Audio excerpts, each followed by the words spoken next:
तुम्हारा ये अहंकार, ये विश्वास कि तुम मुझे पराजित कर सकते हो, हास्यास्पद है। तुम रोकोगे मुझे? तुम्हें कदाचित तनिक भी भान नहीं कि मैं कौन हूं, क्योंकि वीर अपना परिचय अपने शब्दों से नहीं देते, उनका पराक्रम ही उनका परिचय होता है। अब मैं अपने वार से तुम्हें उचित परिचय दूंगा।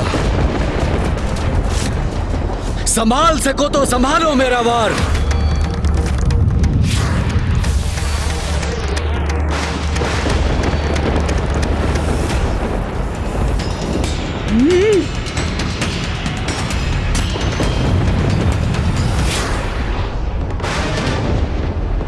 नहीं गणेश, हमारे इस युद्ध में प्रथम वार तुम नहीं करोगे। तुमसे पूर्व मैं तुम पर आक्रमण करूंगा।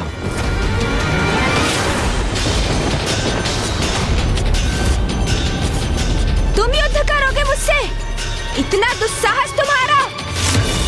तो लो भौम, तुमने स्वयं अपने विनाश को चुनौती दी है, तो अब उसका सामना भी करो।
हमारे और इसके मध्य में क्यों आ गए तुमने मेरी योजना ही ध्वस्त कर दी।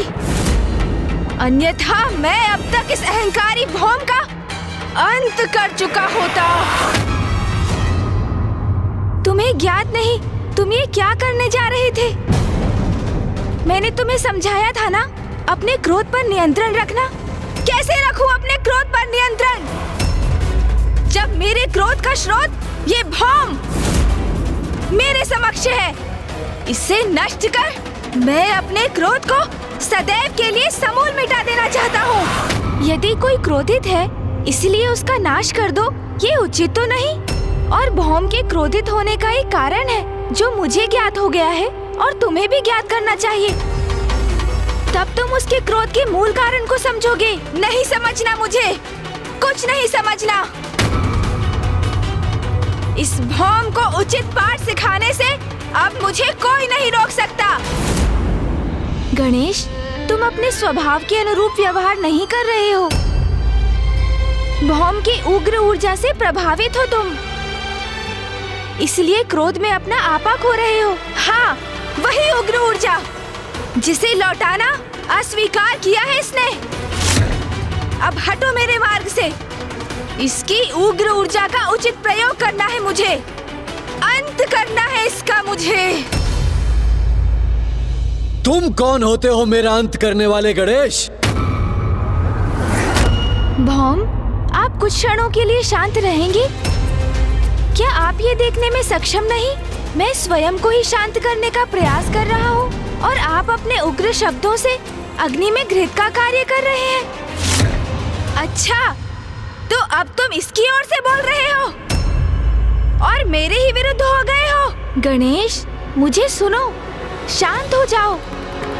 यहाँ किसी युद्ध अथवा रक्तपात की कोई आवश्यकता नहीं है। तुम्हें आवश्यकता हो ना हो, मुझे आवश्यकता है। मैं इस युद्ध के कारण को अभी समाप्त कर देता हूँ। गणेश, हटो मेरे मार्ग से अभी, इसी क्षण। अन्यथा क्या तुम मुझ पर वार करोगे? मुझ पर?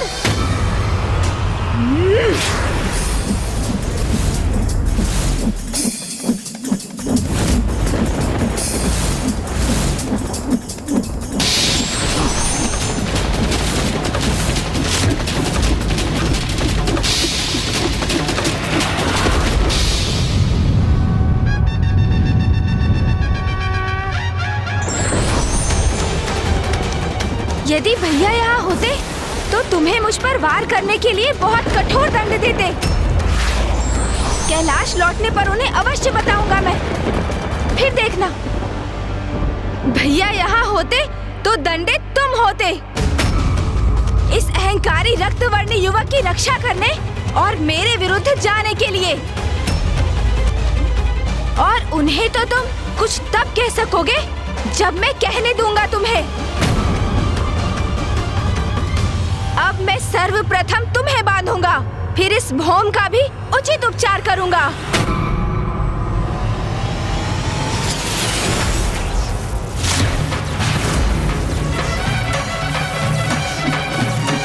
स्थिति तो नियंत्रण के बाहर जा रही है और ये सब भौम के उग्र धूम्र के कारण हो रहा है, जो गणेश अर्थात मेरे उग्र स्वरूप के ऊपर मंडराकर उसे और भी आवेशित कर रहा है। उसको इस धूम्र के प्रभाव से रिक्त करना होगा मुझे, और तब मैं उसे भौम का वास्तविक परिचय दूंगा। किंतु ये तभी संभव हो पाएगा जब मैं भौम को किसी प्रकार शांत कर उनके प्रभाव को रोक सकूं।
अद्भुत है इस दिव्य बालक की लीला। कितनी सरलता से इसने न केवल मुझे अपितु अपने क्रोधी प्रतिरूप को भी शांत करा दिया। इसकी उपस्थिति मुझे चिर शांति का आभास करा रही है। न मन में क्रोध और न कोई ईर्ष्या का भाव ही उत्पन्न हो रहा है। अब कहो, अब क्रोध शांत हुआ तुम्हारा? सत्य है, क्रोध में क्रोधी व्यक्ति स्वयं का ही नाश करने पर आतुर हो जाता है। मैं क्रोधवश कितना बड़ा अनर्थ करने जा रहा था। एक बार पुनः मैंने अपने क्रोध को इतना बढ़ने दिया, और जिसका दुख है मुझे। किंतु ये मैं अभी भी नहीं समझ सका कि तुम इस भौम की इतनी रक्षा क्यों कर रहे हो। जब मैं तुम्हें वो दृश्य दिखाऊंगा जो मैं देख चुका हूँ, तो इसका कारण तुम भी स्वतः ही समझ जाओगे।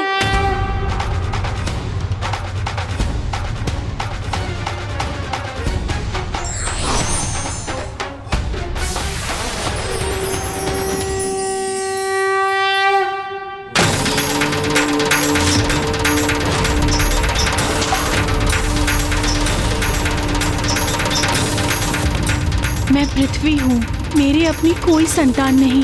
आपके श्वेत की जो खून मुझ पर गिरी, उसने इस बालक का रूप ले लिया।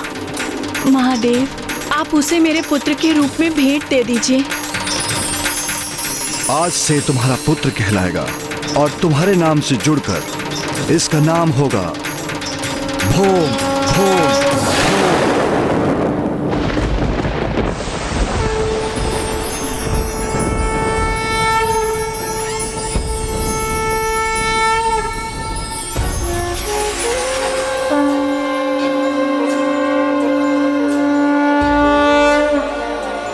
परम ब्रह्म महागणपति के इस दिव्य स्वरूप के दर्शन पाकर धन्य हो गया मैं।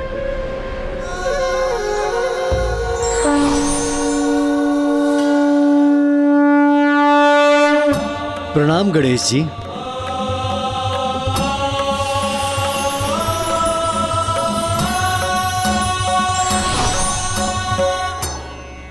भौम, मुझे ज्ञात हो चुका है कि आप मेरे भ्राता हैं, कि आप मेरे भ्राता हैं, कि आप मेरे भ्राता हैं। भ्राता?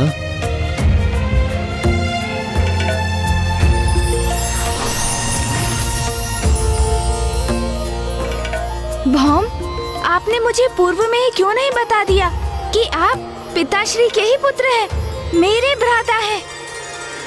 पुत्र भौम ने इसका प्रयास तो किया था।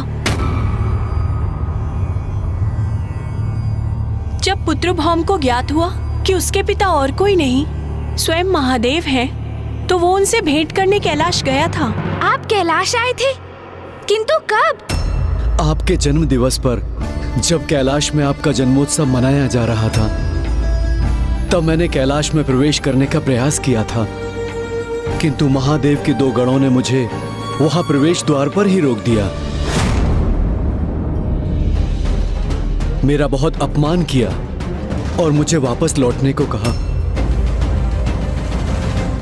उसी दिवस से भौम इस आशा में तपस्या कर रहा है कि महादेव उससे प्रसन्न होंगे, उससे दर्शन देंगे और अपने पुत्र के रूप में स्वीकार करेंगे।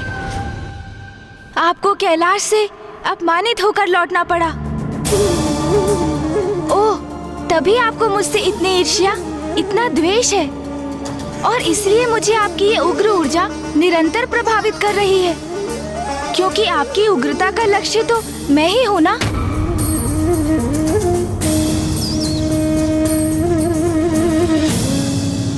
कैलाश में आपका अपमान सर्वथा अनुचित था, किंतु अब मैं उस अनुचित को उचित बना दूंगा। मैं आपको विश्वास दिलाता हूँ, अब कैलाश में आपका सम्मान होगा और आपको वही अधिकार प्राप्त होगा जो महादेव पुत्र के लिए उपयुक्त है। भ्राता भौम, आप मेरे साथ कैलाश चलिए।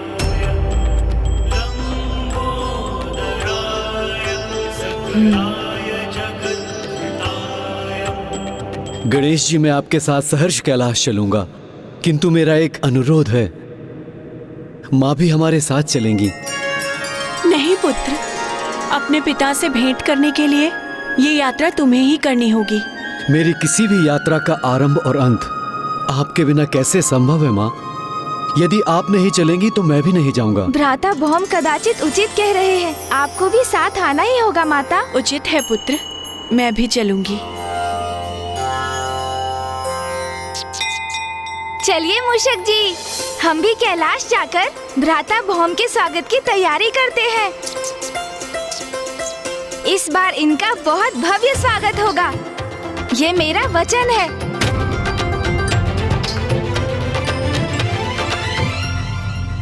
अरे अरे, और थोड़ा ऊपर, जिससे दूर से भी ये सजावट स्पष्ट दिखाई दे।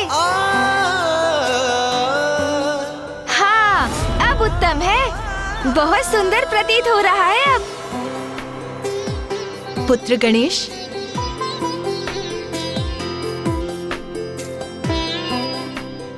माँ, मैं आज बहुत ही उत्साहित और आनंदित हूँ, क्योंकि आज कैलाश में एक अत्यंत विशेष व्यक्ति का आगमन हो रहा है, और ये सब कुछ उन्हीं के स्वागत के लिए हो रहा है माँ।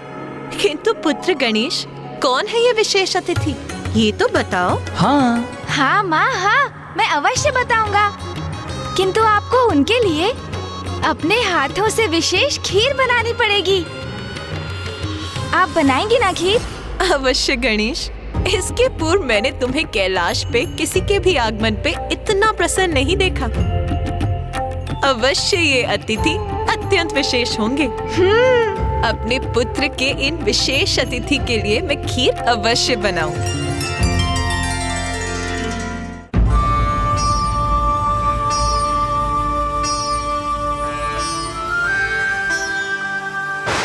कहां से, कैसे कैसे बड़े बड़े भ्रम पाल कर यहाँ पहुंच जाते हैं मूर्ख अज्ञानी। कभी कभी दर्पण में मुख देखा है अपना? चलो प्रस्थान करो यहाँ से। पुत्र भौम,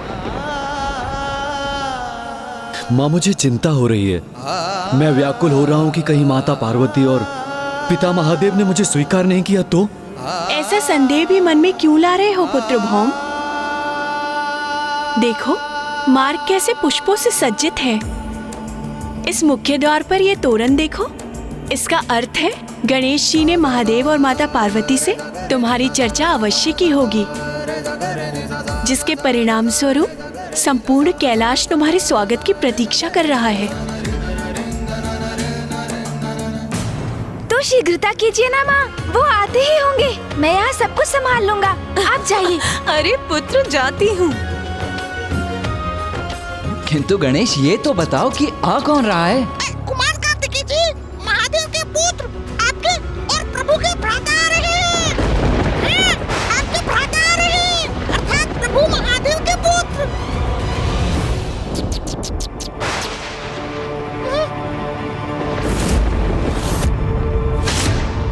हमारा भ्राता?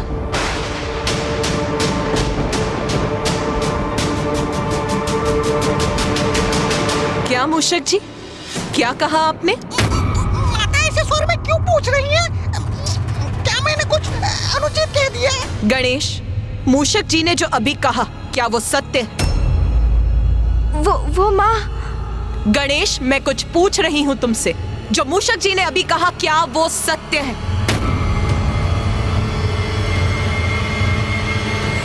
हाँ माँ। गणेश, ये सब क्या है? यदि तुम्हें कुछ ज्ञात था तो वो माँ को पूर्व में बताना चाहिए था ना। यदि माँ को नहीं तो मुझे ही बता देते। अब मुझे बहुत चिंता हो रही है। माँ भी अत्यधिक प्रसन्न नहीं प्रतीत हो रही हैं। और ये क्या कहा तुमने? हमारा एक अन्य भ्राता भी है? ये तुम क्या अनर्गल बातें कर रहे हो गणेश? मेरा केवल एक ही अनुज है और वो तुम हो। मेरा कोई दूसरा अन्य भ्राता हो ही नहीं सकता, कदापि नहीं।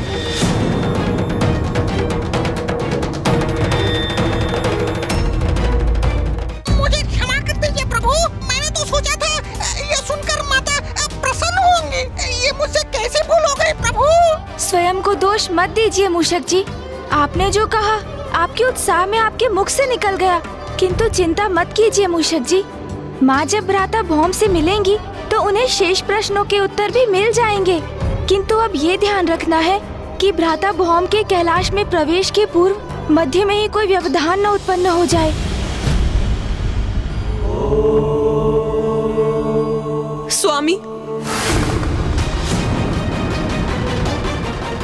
उमा, आप इतनी व्याकुल क्यों हैं? क्या हुआ प्रिय? स्वामी, क्या आपको ज्ञात है आज कैलाश में किसका आगमन होने वाला है? जिस विशिष्ट अतिथि के लिए गणेश इतनी धूमधाम से कैलाश में तैयारियां कर रहा है, ज्ञात है आपको? कौन है वो? उमा, कौन है ये विशिष्ट अतिथि? तोतला जी, माता तो अत्यंत रुष्ट हो गई हैं। अब विशेष अतिथि के स्वागत का उत्तरदायित्व तो आपके और मेरे कंधों पर ही है।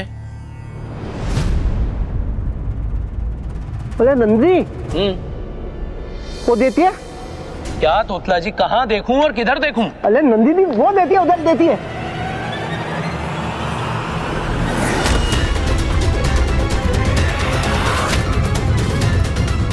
मैं भौम महादेव पुत्र हूँ, उनसे भेंट करने आया हूँ। ये तो वही है जो गणेश जी के जन्म दिवस पर आया था। और आज जब कैलाश विशेष अतिथि के आने की तैयारी कर रहा है तो यह यहाँ पुनः कोई नया व्यवधान डालने आ गया। ये दोनों तो वही गण हैं जिन्होंने मेरा अपमान किया था। नाम के आगे भी कोई परिचय है तुम्हारा? कैलाश जैसे पवित्र स्थान पर असत्य को सत्य कहने की धृष्टता करते हुए लज्जा नहीं आती तुम्हें? तुम यहाँ से जाते हो, अन्यथा मैं तुम्हें यहाँ से जाने के लिए विवश करूं।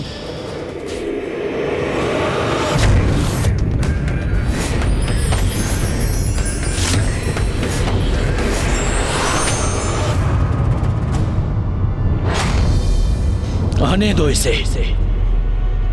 पिछली बार यूं ही जाने दिया था, किंतु इस बार अवश्य दंडित करेंगे।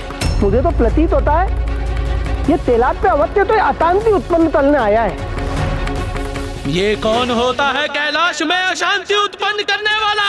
आज भी कितने क्रोध का भाव है इनके मुख पर। नहीं, यदि माँ की उपस्थिति में इन्होंने मेरा अपमान करने का दुस्साहस किया तो मैं इन्हें क्षमा नहीं करूंगा। अंत ही कर दूंगा इन दोनों का। विश्वास रखो पुत्र, इस बार तुम्हें कोई अपमानित नहीं करेगा। यहाँ जो होगा वो पुत्र गणेश के वचनानुसार ही होगा। उमा, बताओ कौन आ रहा है कैलाश? आपका पुत्र। किंतु गणेश तो लौट आया था। तो क्या कार्तिकेय कहीं गया था और अब लौट रहा है? नहीं स्वामी, गणेश नहीं, कार्तिकेय नहीं, आपका एक अन्य पुत्र। उमा, ये आप क्या कह रही हैं? कौन सा अन्य पुत्र? आपका तृतीय पुत्र आ रहा है आज।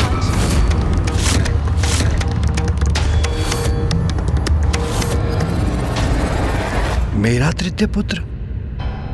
कौन सा तृतीय पुत्र?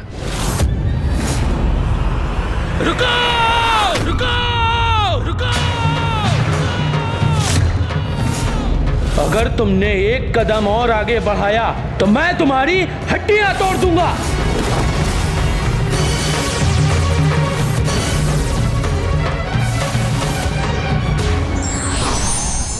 पूरी बात बिना जाने प्रतिक्रिया नहीं देना चाहिए, अन्यथा भूल हो सकती है। रुको, रुको।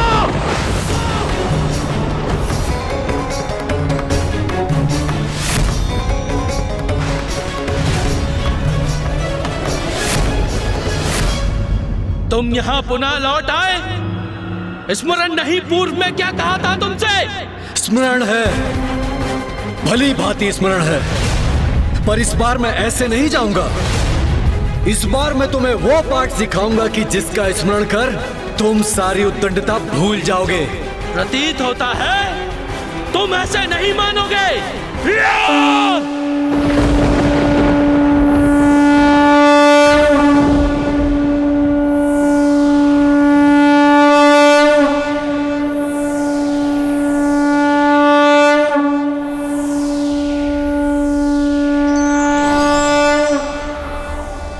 अकस्मात मेरे भीतर ऐसा क्या हुआ जिसके कारण मैं इतना तीव्र और आवेशित हो उठा?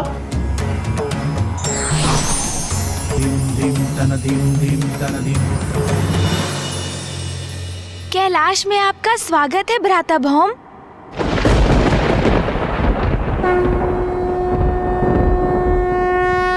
भ्राता भौम अर्थात ये महादेव के तृतीय पुत्र और गणेश जी के विशेष अतिथि हैं। मैं भौम महादेव पुत्र हूँ। कहाँ से, कैसे कैसे बड़े बड़े भ्रम पाल कर यहाँ पहुँच जाते हैं मूर्ख अज्ञानी और कहते हैं महादेव पुत्र भौम है। जब पुनः आओगे तो अपना महत्व बढ़ाने के लिए शिव पुत्र हूँ ये मत कहना।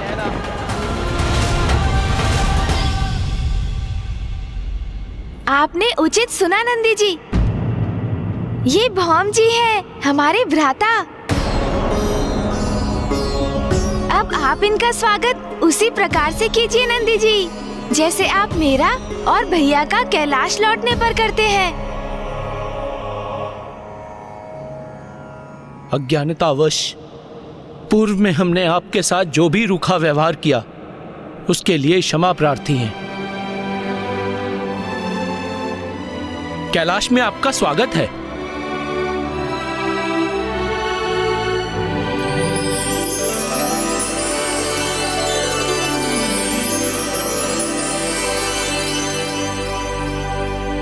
भ्राता भौम, अब माँ और पिताश्री से आपकी भेंट होगी।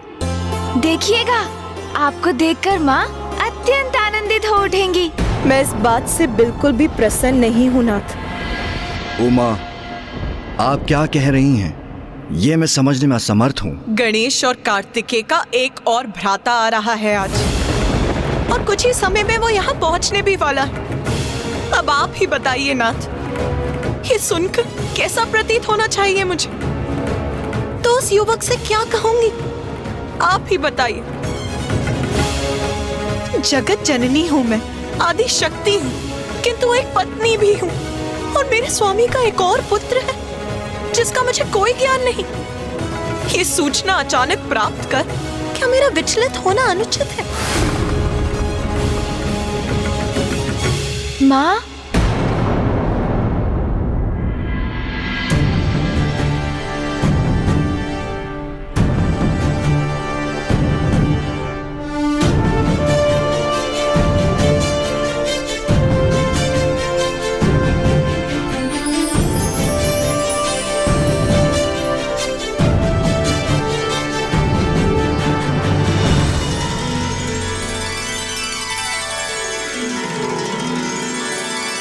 कितना तेजस्वी है ये युवक, कितना गरिमामय व्यक्तित्व है इसका, कैसी असाधारण सकारात्मक ऊर्जा का स्वामी है ये। कितना मंगल है ये, कितना मंगल है ये, कितना मंगल है ये, कितना मंगल है।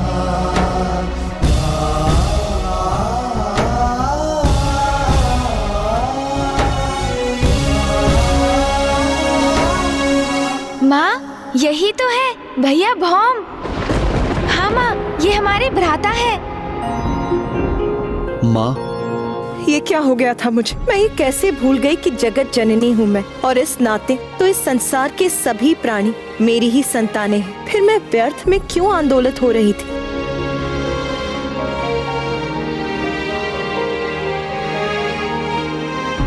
पुत्र भूम, उठो पुत्र।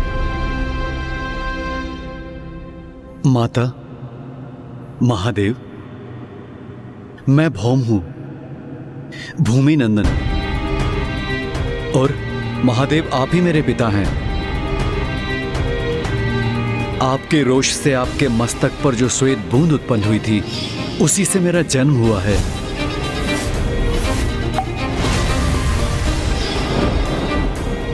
और कदाचित मेरे भीतर से अंगार रूप क्रोध प्रस्फुटित होता है, और इसीलिए मैं अंगारक के नाम से भी जाना जाता हूं, और इसीलिए मैं अंगारक के नाम से भी जाना जाता हूं।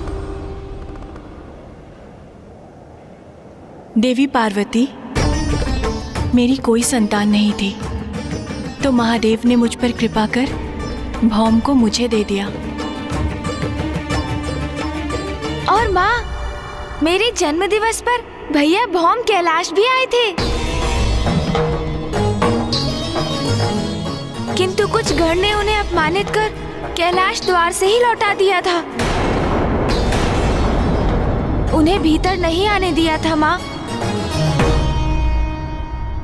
हमें क्षमा कर दीजिए माता, वो गण हम ही थे। ज्ञात नहीं क्या हो गया था उस समय हमें, ऐसे जैसे किसी के प्रभाव से क्रोध हम पर छा गया हो।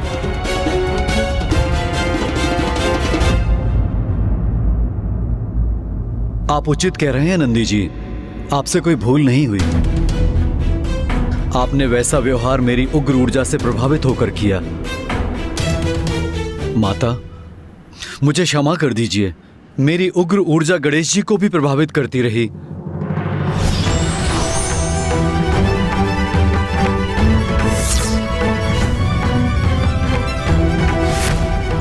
आपके इस मनोहर रूप पर जिसकी भी दृष्टि पड़ेगी चंद्रदेव, वो कलंकित हो जाएगा। मुझे चंद्रदेव को शाप देने का कोई पछतावा नहीं है पिताश्री।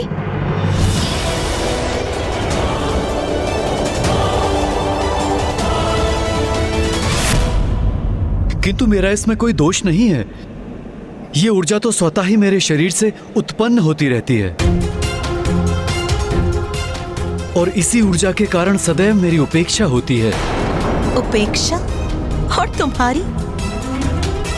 पुत्र, किसमें इतना साहस है कि वो तुम्हारी उपेक्षा करे? तुम्हें तो देखकर ही मेरे हृदय में सकारात्मक ऊर्जा का प्रवाह हुआ था, इसीलिए मैंने तुम्हें मंगल नाम से पुकारा। और आज से अभी से तुम सभी के द्वारा मंगल नाम से संबोधित किए जाओगे।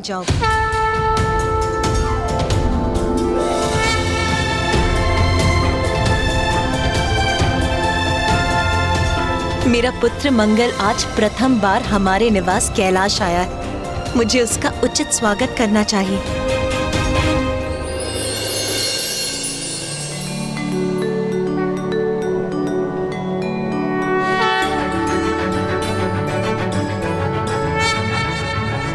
ओम धरणी गर्भ संभूतं विद्युत कांति समप्रभम् कुमारं शक्ति हस्तं च मंगलम प्रणमाम्यहम्। आयुष्मान भव पुत्र।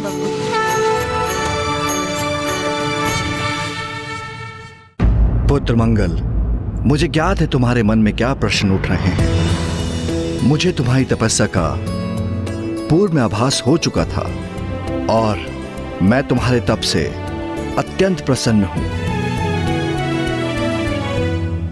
पिताश्री, जब आप अपने भक्ति की तपस्या से प्रसन्न होते हैं तो उन्हें सदैव वरदान देते हैं। तो भ्राता मंगल को भी वरदान स्वरूप उनका उचित स्थान मिलना ही चाहिए ना? पुत्र मंगल, मैं तुम्हें वरदान स्वरूप नवग्रहों में एक ग्रह का स्थान देता हूं। ये तो अति उत्तम वरदान है पिताश्री।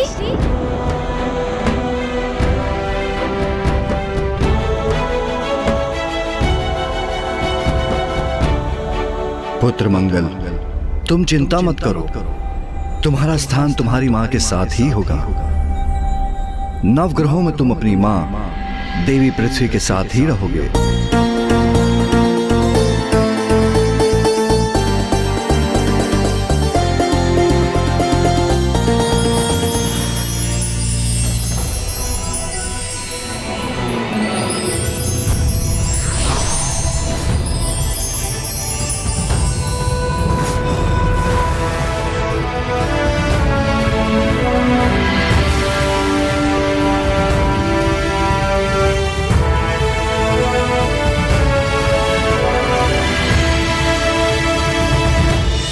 तुम स्वयं मंगल ग्रह के स्वामी बनकर वहां वास करोगे ताकि पृथ्वी का जनजीवन तुम्हारी ऊर्जा से कुछ ही दूरी पर रह सके। सप्ताह के तृतीय दिवस का नाम तुम्हारे नाम पर आधारित होगा और उसे मंगलवार पुकारा जाएगा। मंगल ग्रह प्राणियों के जीवन के पराक्रम, शारीरिक ऊर्जा, आत्मविश्वास, शक्ति, क्रोध, आवेश और वीरता शासित कार्यों का प्रतिनिधि करने वाला ग्रह होगा। बिना मंगल की शुभ दृष्टि के कोई भी प्रशासनिक अधिकारी, शासक अथवा वीर योद्धा नहीं बन सकेगा। तुम्हारा रत्न मूंगा होगा। प्रत्येक लाल वस्तु का संबंध तुमसे जुड़ा होगा और तुम्हारा वाहन भेड़ होगा।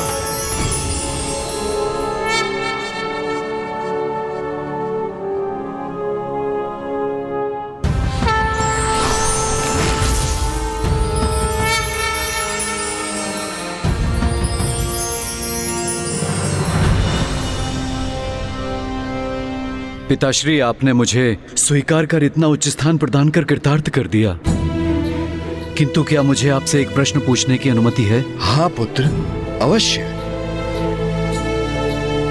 जब आपको मेरी तपस्या का आभास हो गया था तो आप मुझे दर्शन देने क्यों नहीं आए? क्योंकि मैं गणेश की प्रतीक्षा कर रहा था। क्या? मेरी प्रतीक्षा पिताश्री? हाँ, क्योंकि यह सब गणेश के माध्यम से ही होना था। क्योंकि गणेश का नाम मंगल अर्थात अंगारक से जुड़ना था। कहो गणेश, अब चुनाव तुम्हें करना है।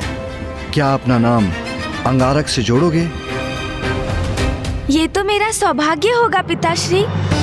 भ्राता मंगल अंगारक नाम से भी विख्यात है। इसलिए आज से जो भी चतुर्थी मंगलवार की दिवस पड़ेगी उसे कृष्ण पक्ष की चतुर्थी के नाम से जाना जाएगा।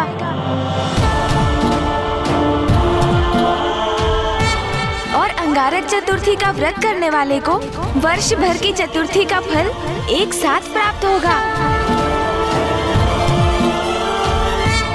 भ्राता मंगल, आप भी मेरे ही समान एक योद्धा हैं, इसीलिए मैं भी आपको एक वरदान देता हूं।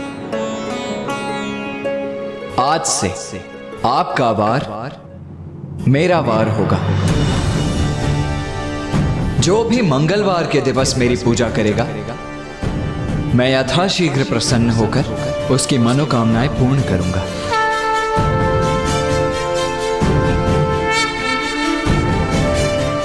और पिताश्री के कथनानुसार मैं आपको आपका वाहन भी प्रदान करता हूं।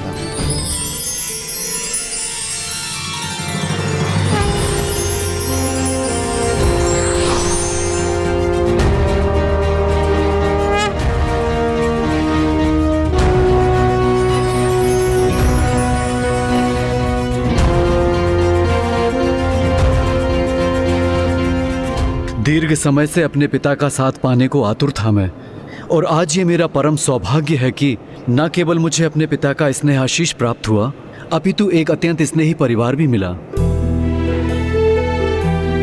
और ये सब आपके कारण हुआ है गणेश जी। मैं आपसे इतनी ईर्ष्या करता था कि आपसे युद्ध करना चाहता था, किंतु आपने मुझे इतना सब प्रदान कर कृतार्थ कर दिया। भ्राता मंगल, जो भी होता है वो माँ और पिताश्री की इच्छा से ही होता है। समझिए, ये भी उन्हीं की ही लीला है। अब आप जाकर अपने दायित्व का कार्यभार संभालिए भ्राता।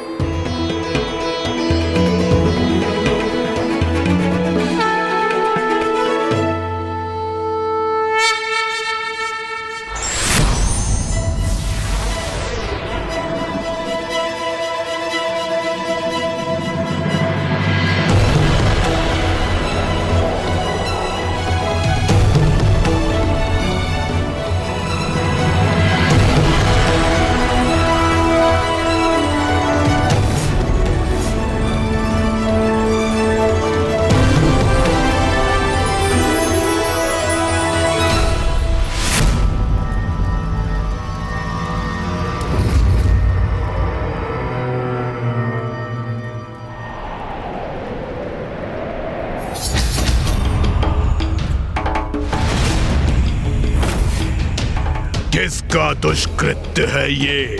किसने किया है ये भयंकर अपराध? महाराज ज्ञानरी, ये गणेश ने किया है। महादेव पुत्र गणेश। गणेश गणेश गणेश गणेश गणेश गणेश।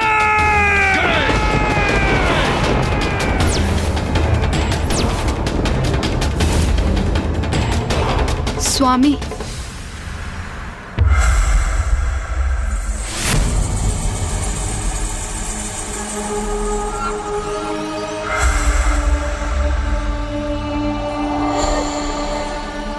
देखो दकिनी, कितनी निर्ममता से मेरे पिता का वध किया है उस गणेश ने। अब मैं उसे नहीं छोड़ूंगा जिसने मेरे पिता को मुझसे छीना है। तब उस गणेश को उसके पिता से छीनकर मैं उसे दूर कर दूंगा।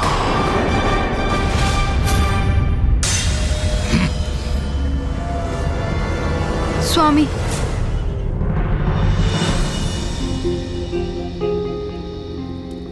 आपके पुत्र का जन्म होने वाला है। मैं चाहती हूँ कि तब तक आप मेरे साथ रहें।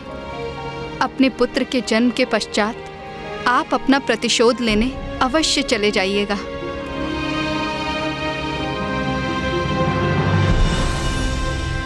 उचित है, मैं अभी रुकता हूं, क्योंकि मेरे पुत्र को भी देवताओं का संहारक बनना है। उसके नेत्र खुलते ही मैं उसे देवताओं के प्रति घृणा से भर दूंगा। मेरे पिता और मेरे समान देवताओं के लिए भयंकर शत्रुता का भाव होगा उसके मन में। मेरे पुत्र का जन्म होने ही वाला है दकिनी। वो भी देवताओं का अंत करने की प्रतीक्षा नहीं कर सकता। अब मैं गणेश को पराजित करूंगा और मेरा पुत्र देवताओं को।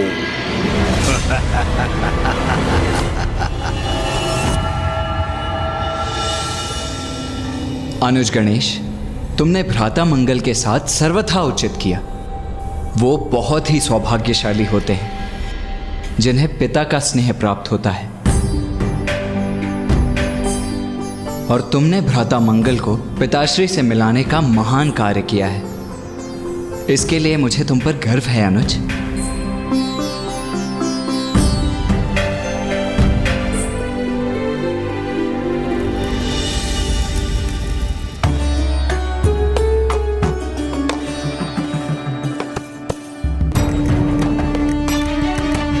ये है मेरा पुत्र जो देवताओं का महाशत्रु बनेगा। अपने पुत्र को नाम दीजिए स्वामी। ये मेरा पुत्र है दुर्बुद्धि पुत्र, जानरी का पुत्र, जो मेरी और मेरे परिवार की परंपरा का उत्तराधिकारी बनेगा, जो देवताओं के प्रति हमारी शत्रुता का उत्तराधिकारी बनेगा। ये मेरा पुत्र है, सुबोध, सुबोध, सुबोध, सुबोध, सुबोध। मेरी अनुपस्थिति में हमारे पुत्र की उचित देखरेख करना, क्योंकि अब मेरे प्रस्थान का समय आ गया है।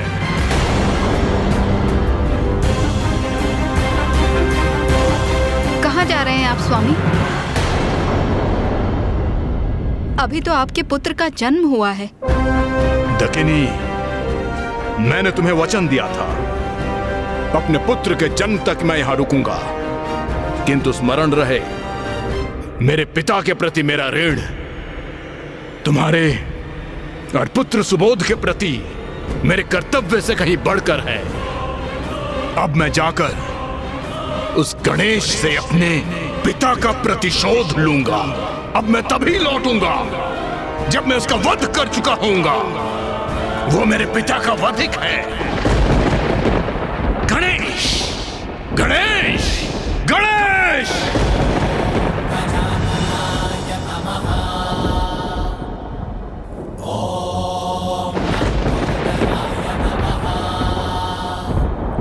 ये क्या हुआ अभी? क्या मेरे पुत्र सुबोध ने गणेश का नाम सुन उसके सम्मान में अपने हाथ जोड़ लिए? नहीं, गणेश के प्रति इसकी आस्था कदापि नहीं हो सकती।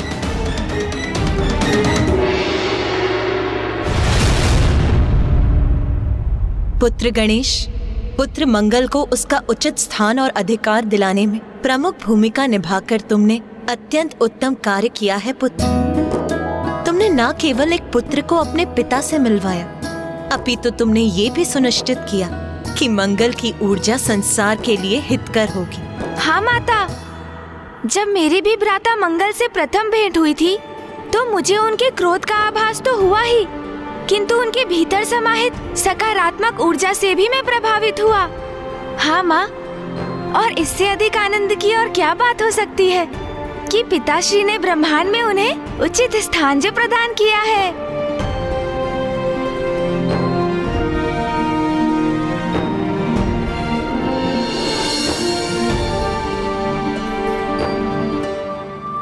एक पिता के लिए इससे अधिक संतोष की क्या बात हो सकती है कि संसार में उसके पुत्र को उपयुक्त स्थान प्राप्त करने के साथ यथोचित मान सम्मान भी प्राप्त हो।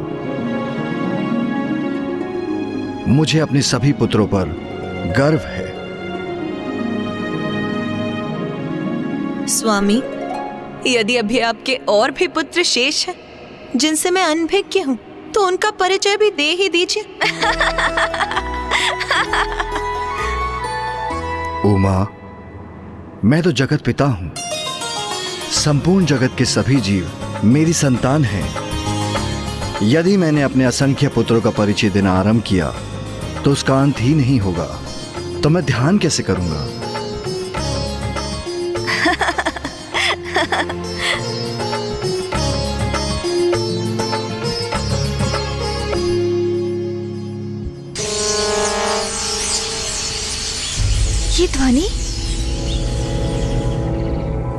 ये ध्वनि तो शुभ संकेत नहीं है।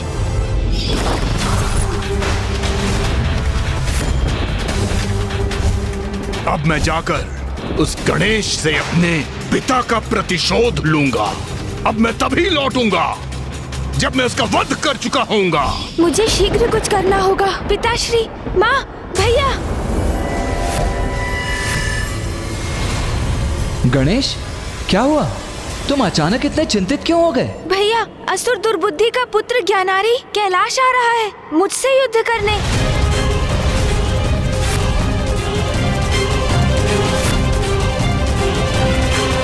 ये असुर कभी नहीं सुधरेंगे। आने दो उन्हें। इस संकट को उसके आरंभ से पूर्व ही समाप्त कर दूंगा मैं। नहीं भैया, रुक जाइए। आपको कुछ करने की कोई आवश्यकता नहीं है भैया। क्योंकि मैं ही अदृश्य हो जाऊंगा। अदृश्य? अदृश्य हो जाऊंगा? और आप सब भी अदृश्य हो जाइए। ये क्या कह रहे हो तुम गणेश? हम अदृश्य हो जाएं, उस असुर से छिप जाएं? तुम ऐसा सुझाव भी कैसे दे सकते हो गणेश? तुम प्रथम पूज्य हो गणेश, और मैं देव सेनापति। मां आदि शक्ति हैं और पिताश्री स्वयं देवादिदेव महादेव। और तुम चाहते हो कि हम उस असुर से भयभीत होकर छिप जाएं? नहीं गणेश, नहीं। पुत्र कार्तिकेय, मैं तुमसे सहमत हूं, किंतु यदि गणेश हमें अदृश्य होने का सुझाव दे रहा है तो उसके पीछे उसकी अवश्य कोई लीला होगी। उसकी कुशाग्र बुद्धि से उत्पन्न उसकी कोई योजना होगी, क्योंकि पुत्र गणेश अधर्मियों से युद्ध करने से पीछे हटने वालों में से तो कदापि नहीं।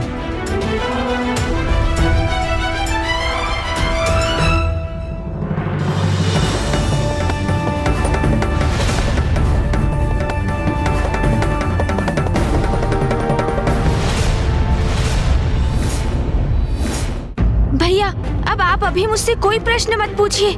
कृपया बस अदृश्य हो जाइए, अन्यथा विलंब हो जाएगा।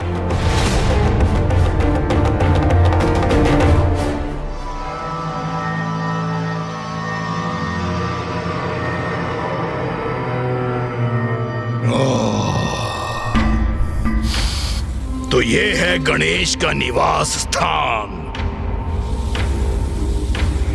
कहाँ हो गणेश? बाहर आओ।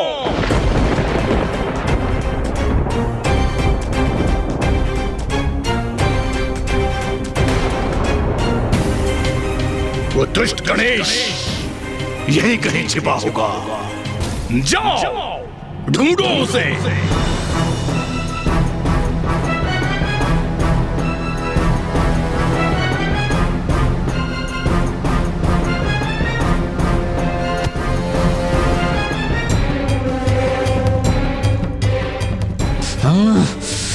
हम सभी अदृश्य तो हो गए हैं, किंतु यदि भैया का क्रोध जागृत हुआ तो ज्ञानारी का अंत तो होगा ही। उसके साथ साथ मेरी योजना भी विफल हो जाएगी।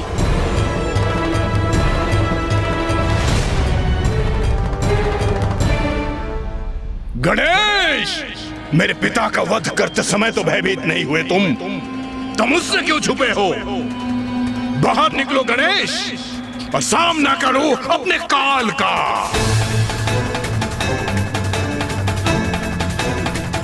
इस दुष्ट का इतना दुस्साहस पिताश्री के ध्यान स्थल में प्रवेश करने जा रहा है।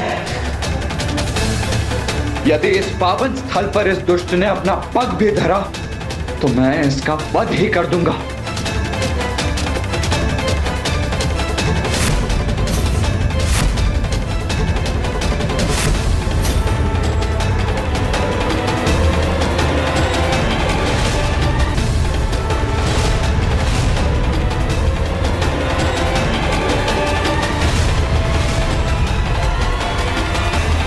महाराज,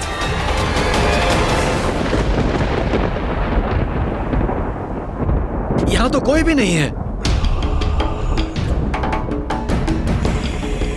प्रतीत होता है तुम मेरे भय से कहीं भाग गए हो गणेश, किंतु भाग कर जाओगे कहां?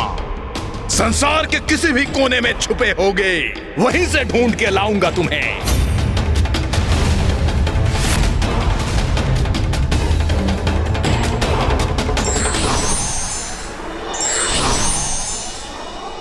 माँ, पिताश्री, मेरा सुझाव स्वीकार कर अदृश्य होने के लिए आपको कोटि कोटि धन्यवाद।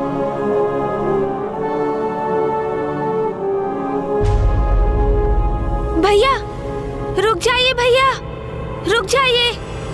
स्वामी, पुत्र कार्तिकेय इतने आवेश में क्यों है? उमा, कार्तिकेय एक योद्धा है। शत्रु को अपने पराक्रम से पराजित करना उसका धर्म है। शत्रु उसके निवास में प्रवेश कर उसके परिवार के निकट पहुंच चुका था। किंतु कार्तिकेय, गणेश की योजना पालन करने हेतु उस शत्रु को युद्ध के लिए नहीं ललकार सका, उस असुर का वध नहीं कर सका, इसलिए उसका क्रोधित होना तो स्वाभाविक ही है। स्वामी, तो फिर मैं अभी जाकर कार्तिकेय को समझाती हूँ। नहीं उमा, गणेश उसके साथ गया है तो इस स्थिति को उसे ही अपनी किसी विलक्षण युक्ति से संभालने दीजिए।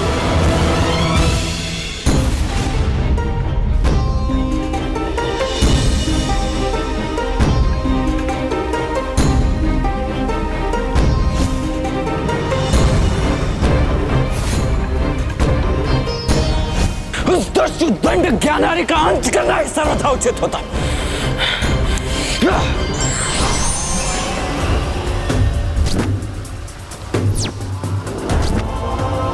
बाहर निकलो गणेश और सामना करो अपने काल का।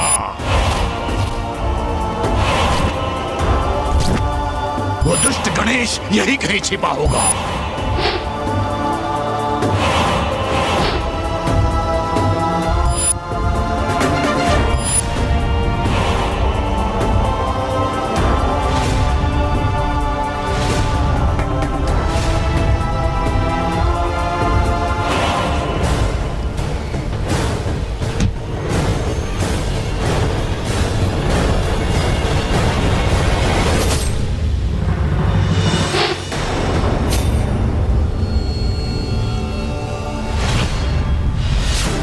गणेश, मैं कह रहा हूं अपना ये परिहास बंद करो और मुझे मेरा दंड लौटा दो। मुझे ज्ञात है भैया, आप ज्ञानारी पर बहुत क्रोधित हैं, किंतु मेरे पास उसे उसके इस अपराध का दंड देने का एक उचित उपाय भी है भैया।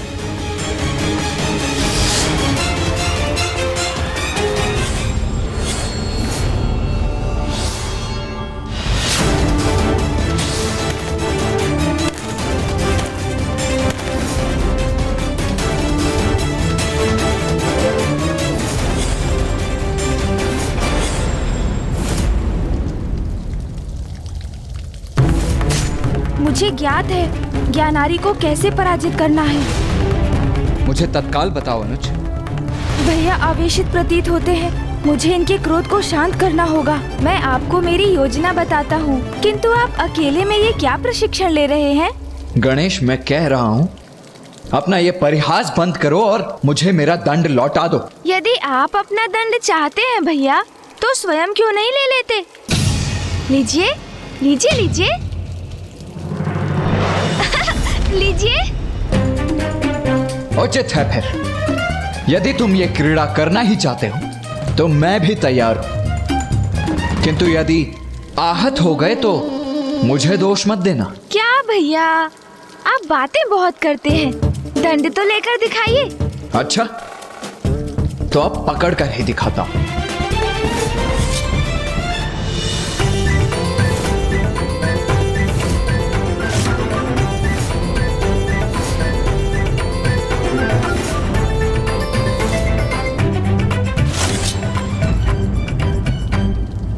हाँ गणेश, ये अच्छा दाव था, किंतु अब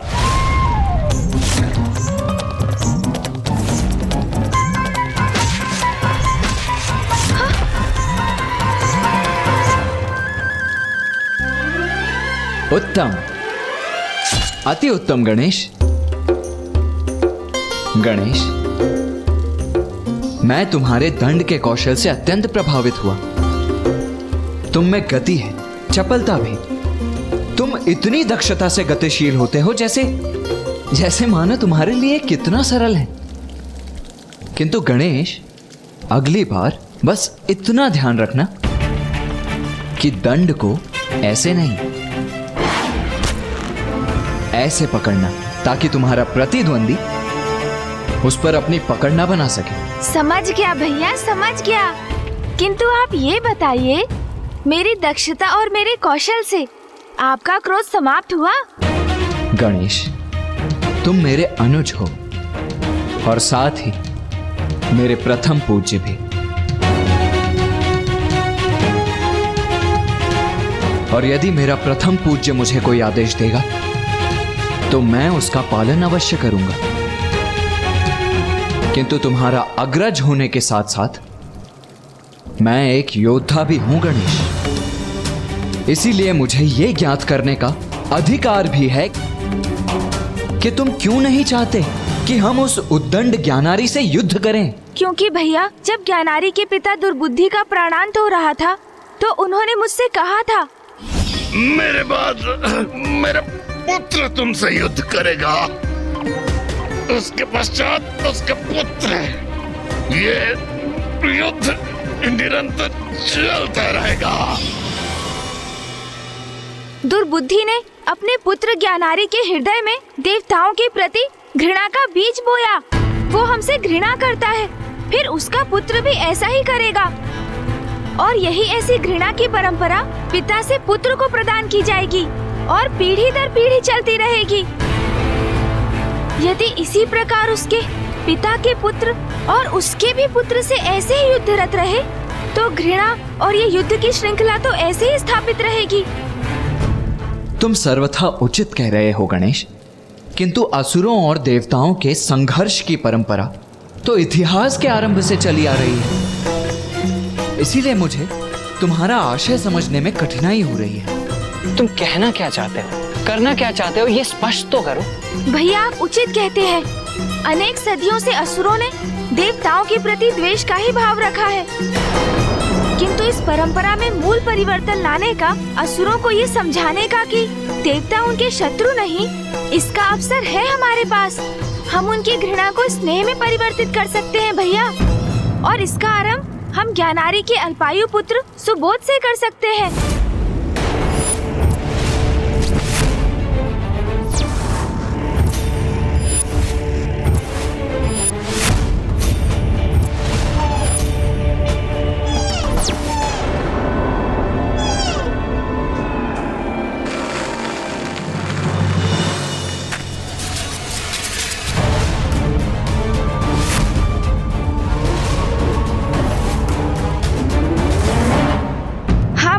असुरों से व्याप्त घृणा स्नेह में परिवर्तित कर उन्हें निर्मल बनाने के कार्य का आरंभ हम ज्ञानारी के पुत्र सुबोध से करेंगे। ज्ञानारी ने अपने पुत्र में देवताओं के प्रति द्वेष प्रचुर मात्रा में भर दिया है, किंतु यदि हम चाहें तो हम बालक सुबोध को उसकी आसुरी प्रवृत्ति से रिक्त कर उसे सात्विक बना सकते हैं। और यदि हम ऐसा करने में सफल हो गए तो फिर देवता और असुर शांति के साथ विचरण कर सकेंगे भैया। गणेश, शांति से मुझे भी कोई विरोध नहीं है, किंतु किसी असुर को उसकी आसुरी प्रवृत्ति से दूर ले जाना, उसे सन्मार्ग पर चलने की प्रेरणा देना बड़ा ही विकट कार्य है। और इसमें सफलता प्राप्त करने के लिए कोई उपाय भी है तुम्हारे पास? हाँ हाँ है ना, किंतु उसका उपाय तो आप हैं भैया। ज्ञानारी के पुत्र बालक सुबोध को भी हिंसा करने में आनंद आने लगा है।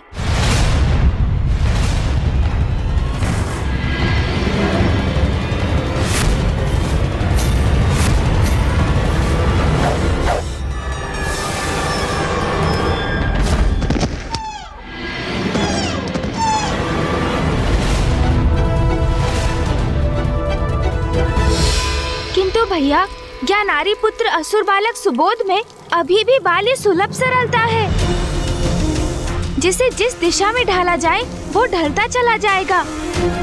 इसलिए भैया, यदि उसे उचित मार्गदर्शन प्राप्त हो तो उसे घृणा के इस बीज को उसके भीतर पनपने से रोका जा सकता है। और ये हम कैसे करेंगे गणेश? हम नहीं, ये आप करेंगे भैया, आप करेंगे उसका मार्गदर्शन।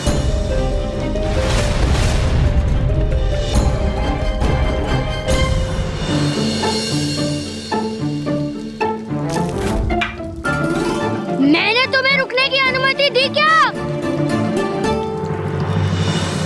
मुझे पाठ सिखाने चले थे असुर युवराज सुबोध को।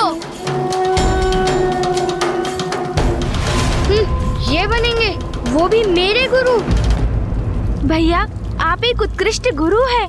आप कितने धैर्यवान हैं। अभी कुछ ही समय पूर्व हम आपस में ही उलझ रहे थे, किंतु मुझसे क्रोधित अथवा मेरे साथ स्पर्धा में बहने के स्थान पर आप मेरा ही मार्गदर्शन कर मुझे विजय की युक्ति समझा रहे थे। हाँ गणेश, ये अच्छा दाव था। इसी प्रकार आप सुबोध को ज्ञान देंगे भैया, उसे ईश्वर का परिचय देंगे, उसे आदिशक्ति, महादेव, ब्रह्मदेव एवं श्री हरि नारायण सबकी महिमा का बोध कराएंगे। गणेश, तुम चाहते हो कि मैं बालक सुबोध को शिक्षा प्रदान करूं, किंतु उसके लिए तो मुझे उसके साथ समय व्यतीत करना होगा ना। और ये संभव कैसे होगा? वो एक असुर राजकुमार है। उसकी माता अपने पुत्र को किसी के साथ ऐसे कहां छोड़ेगी? अब युक्ति का विचार तो आप ही कीजिए भैया, मैं तो चला भोजन करने।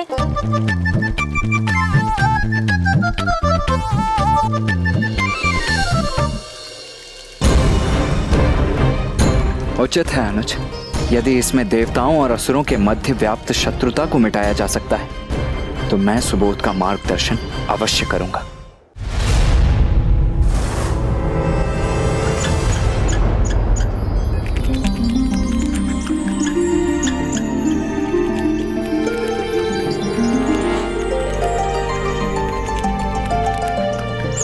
ये गिलारी यहाँ शांति से बैठ के अपना भोजन कर रही है, ये तो अनुचित है।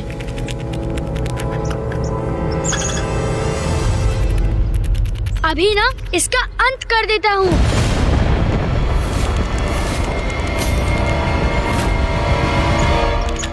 अरे रुको, कहाँ भाग रही हो? रुको, अरे रुको तो, कहाँ भाग रही हो? अरे अभी तुम्हें पकड़कर तुम्हारे रक्त बहाने का आनंद लूंगा। रुको।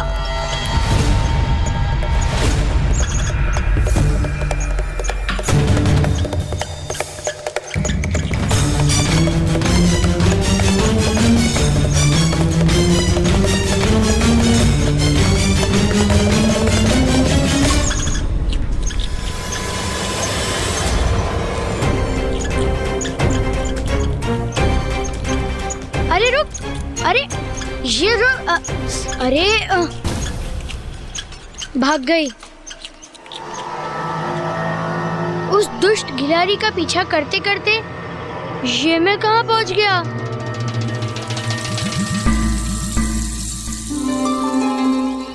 ये वन कितना घना है, मुझे तो बहुत भय लग रहा है। मुझे लौटना चाहिए, किंतु किस दिशा में जाऊं? यहाँ से अथवा वहाँ से? कहाँ जाऊं? कैसे जाऊं? किस दिशा में लौटूं?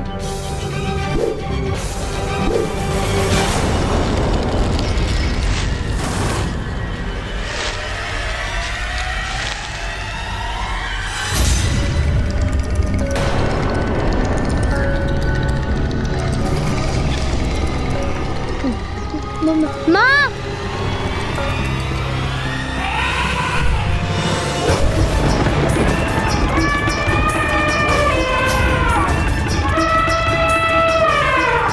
ये माँ का है वंचित, इसका सामना मैं कैसे करूँगा?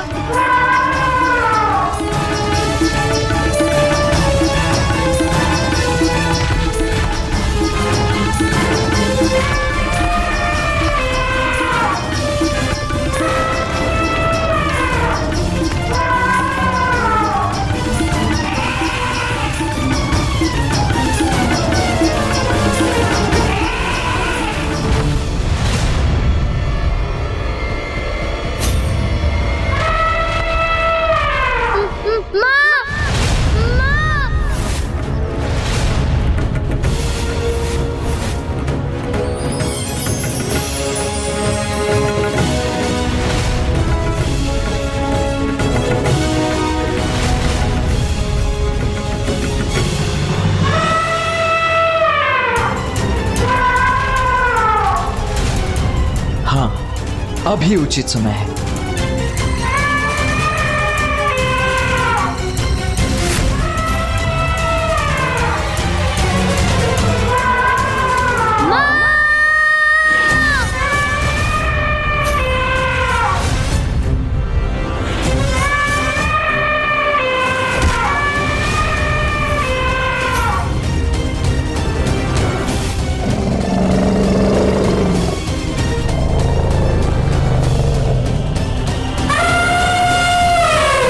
इतना बल, वो भी एक साधारण गज में।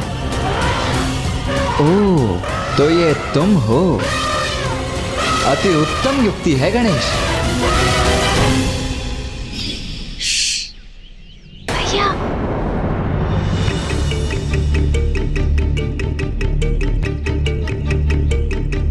गणेश, तुम यहाँ? ओह भैया, मुझे भली भांति ज्ञात था आप सुबोध तक पहुँचने की युक्ति नहीं सोच सकेंगे। देखिए ना, आप तो अभी भी यहीं खड़े हैं, इसलिए मैं स्वयं ही यहाँ पहुँच गया, ये सोचकर कि क्यों ना आपकी सहायता ही कर दूं। अच्छा, वहाँ कैलाश में तो बड़ी बड़ी बातें कर रहे थे कि भैया युक्ति आप सोचिए, मैं तो चला भोजन करने। अब यहाँ आए बिना तुमसे रहा भी नहीं गया ना। क्या करूं भैया, अत्यंत उदार और कोमल हृदय है जो मेरा, इसीलिए आपकी कठिनाई को सरल बनाने चला आया। अच्छा, आप सचेत रहिए और आगे देखिए। क्यों? ऐसा क्या करने जा रहे हो तुम? क्या करना है ये तो उचित समय आने पर स्वतः ही आपको ज्ञात हो जाएगा भैया। बड़ी शक्ति आ गई है ना तुम में। हाँ, माँ के हाथों के बने मोदक जो खाकर आए हो, है ना? किंतु तब भी मैं तुम्हारा अग्रज ही हूँ।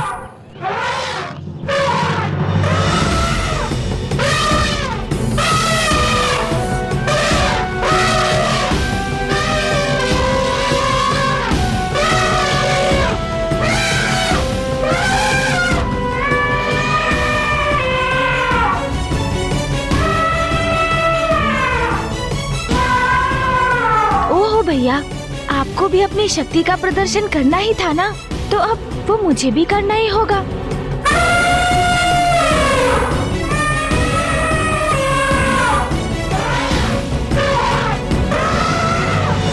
पुत्र सुबोध, आप सुरक्षित तो है ना? माँ,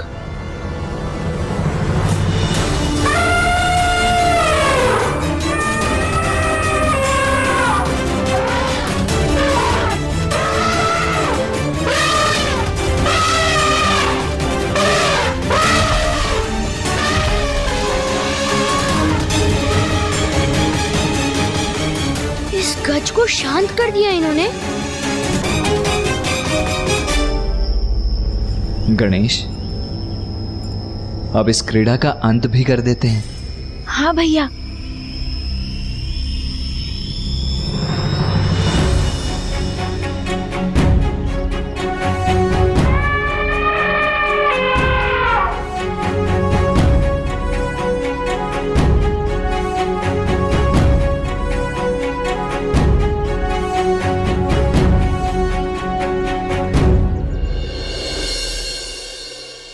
कौन हो तुम?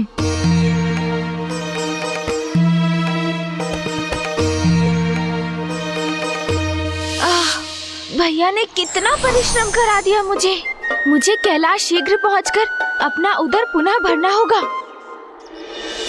मैंने पूछा कौन हो तुम?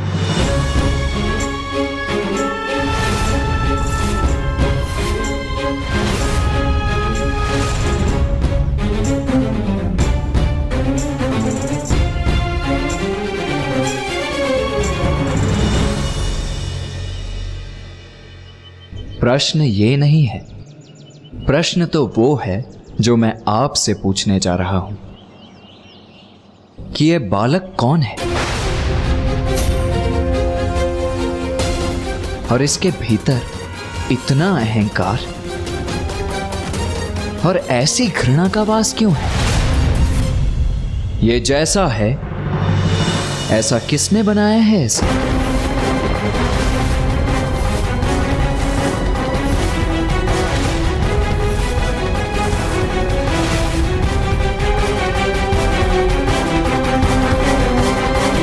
ऋषिवर, मैं असुर महारानी दकिनी हूँ और ये मेरा पुत्र असुर महाराज ज्ञानारी का पुत्र है। ये मेरे प्रश्न का उत्तर नहीं है, असुर महारानी देवी दकिनी। आपने मुझे अपना पद और समाज में अपना स्थान बताया, किंतु मेरा प्रश्न तो ये था कि ये बालक कैसे गुण धारण कर रहा है, इसका व्यक्तित्व किस दिशा में जा रहा है? मेरे असुर युवराज सुबोध के व्यक्तित्व पर प्रश्न करोगे तुम? इतना दुस्साहस तुम्हारा? जब दो बड़े गंभीरता से परस्पर संवाद कर रहे हो तो बालकों को मध्य में बोलने की धृष्टता कदापि नहीं करनी चाहिए। समझ गए ना बालक?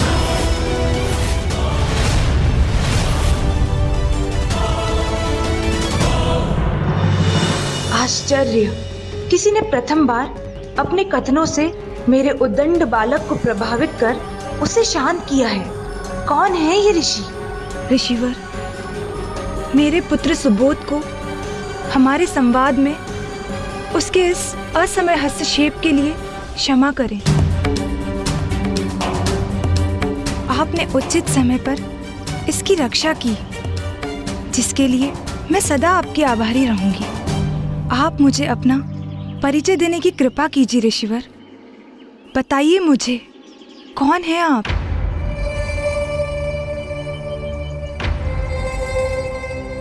मैं ऋषि स्कंद हूं देवी। अपना तप संपन्न कर मैं अपने गुरुकुल के लिए एक उपयुक्त स्थान ढूंढ रहा हूं। ऋषिवर, तब तो आपकी चिंता का निवारण हो गया। आप अपना गुरुकुल यहीं स्थापित कर लीजिए। इसी प्रकार मेरे पुत्र सुबोध को आपसे शिक्षा प्राप्त करने का सौभाग्य भी प्राप्त होगा। माँ, पूर्व में ही मेरे दो गुरु हैं, तो मुझे किसी अन्य गुरु की क्या आवश्यकता? और वैसे भी ऐसा क्या है जो कोई गुरु मुझे सिखा सकता है? मुझे तो सब ज्ञात है। बालक सुबोध, यदि तुमने अपने गुरुओं के सिखाए पाठ को आत्मसात किया होता तो तुम्हें अवश्य ज्ञात होता कि कोई शिष्य अपने गुरु का चुनाव नहीं करता, अपितु ये तो शिष्य का सौभाग्य होता है कि उसका उचित गुरु उसको शिष्य के रूप में स्वीकार करता है।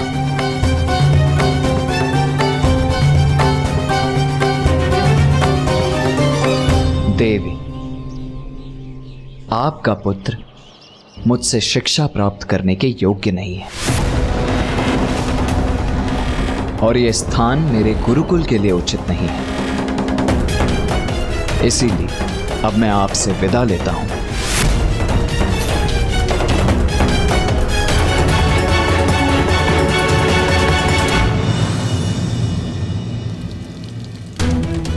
संपूर्ण देव और असुरों का भविष्य अब आपके ही हाथ में है भैया। आशा है इस बार आप बिना युद्ध किए ही विजयी होंगे। पुत्र, मैं तुम्हारी माँ हूँ जो तुम्हारे भविष्य को सर्वश्रेष्ठ बनाना चाहती है। अपने लिए नहीं, अपनी माँ के लिए अपने अहंकार का परित्याग कर दो और सम्मान सहित ऋषिवर को रोक लो। आवश्यकता तो नहीं, किंतु माँ मुझसे निवेदन कर रही है तो रोक लेता हूँ इन्हें। ऋषिवर,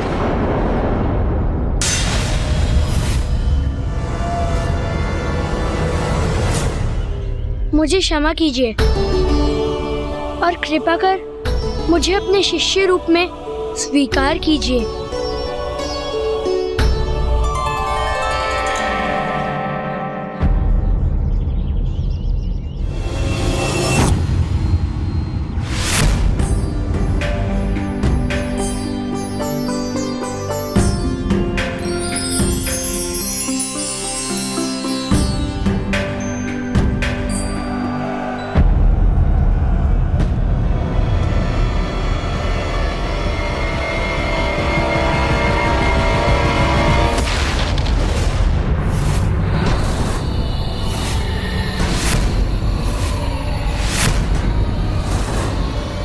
ज्ञानहारी, तुम यहाँ क्यों आए हो?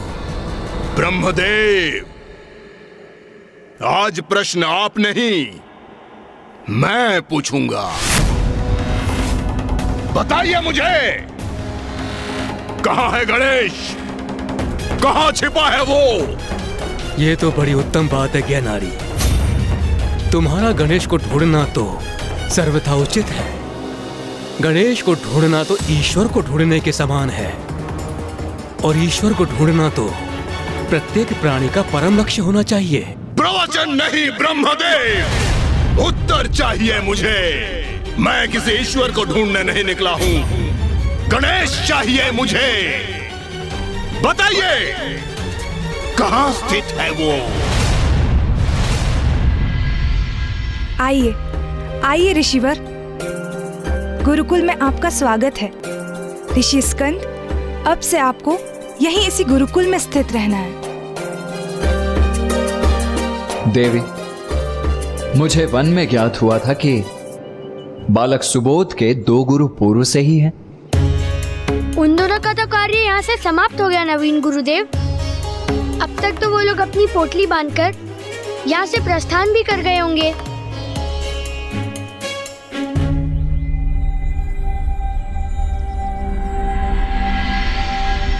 महारानी दकिनी,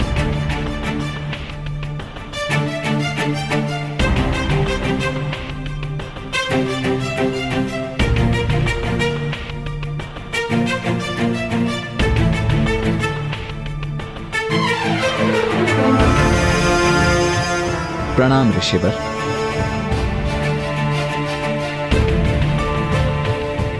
प्रणाम प्रणाम। ऋषि हरित, ऋषि अद्वैत, ये है ऋषि स्कंद, जिन्होंने सुबोध को शिक्षा देने का मेरा निवेदन स्वीकार किया है। ऋषिवर, आप दोनों को कहीं प्रस्थान करने की आवश्यकता नहीं है। आप दोनों यहीं रहकर बालक सुबोध की शिक्षा में मेरा हाथ बटा सकते हैं।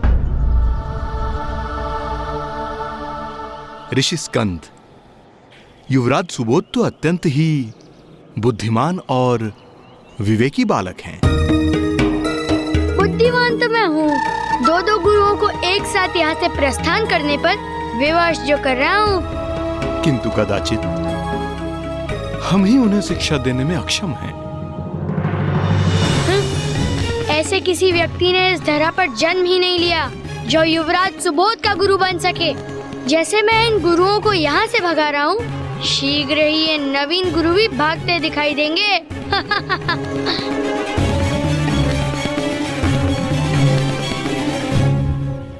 सुबोध, ऋषि हरित और ऋषि अद्वैत के चरण स्पर्श कर उनसे आशीष प्राप्त करो। मैं चरण स्पर्श करूं इनका?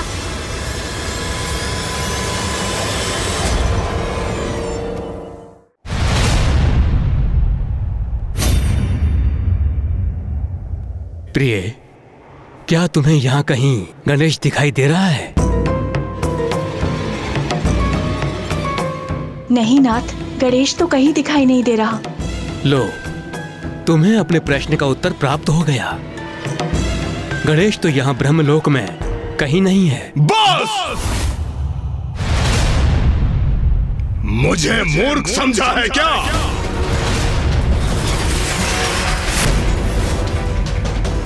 गणेश से तो मैं बाद में निपट लूंगा। वैसे भी मुझे सभी देवताओं का अंत करना है। तो क्यों न मैं आप दोनों से ही आरंभ करूं? क्यों न मैं आप दोनों से ही आरंभ करूं? क्यों न मैं आप दोनों से ही आरंभ करूं?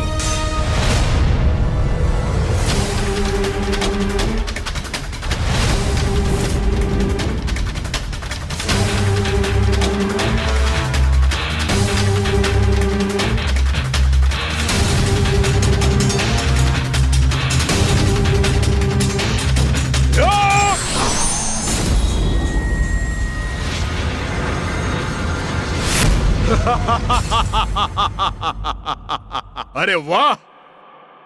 इतना भीषण आतंक है मेरा कि सभी भयाक्रांत हो रहे हैं मुझसे।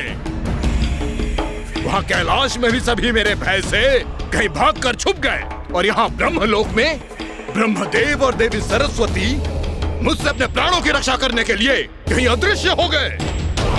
कितने भीरू हैं ये देवता, मुझे देखकर भागकर छिप रहे हैं।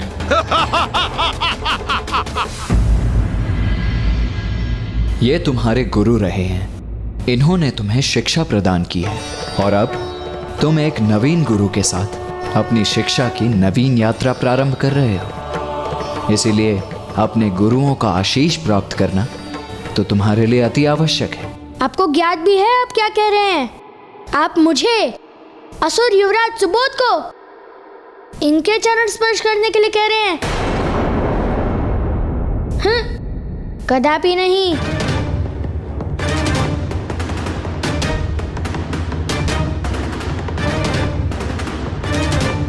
पुत्र, मुझे आशा है तुम वही करोगे जो उचित है। कदाचित माँ मेरे इस व्यवहार से असंतुष्ट प्रतीत हो रही है, किंतु एक साधारण से ब्राह्मण के चरण मैं असुर युवराज होकर भला कैसे स्पर्श कर सकता हूँ?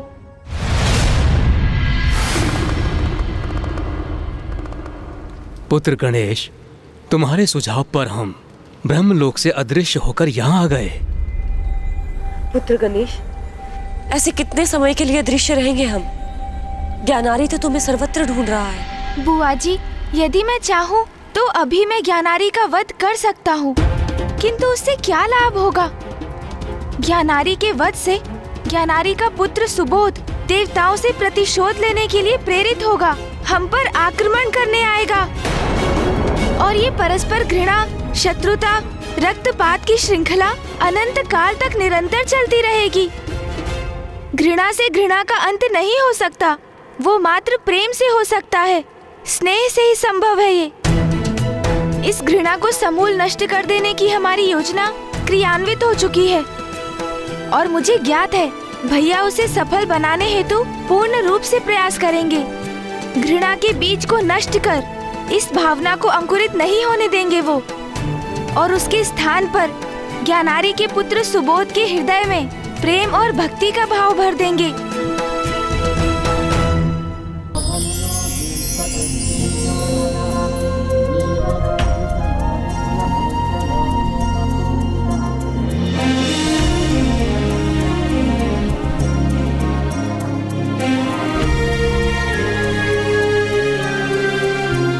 समयार्थ रहो, संपन्न रहो, समृद्ध रहो।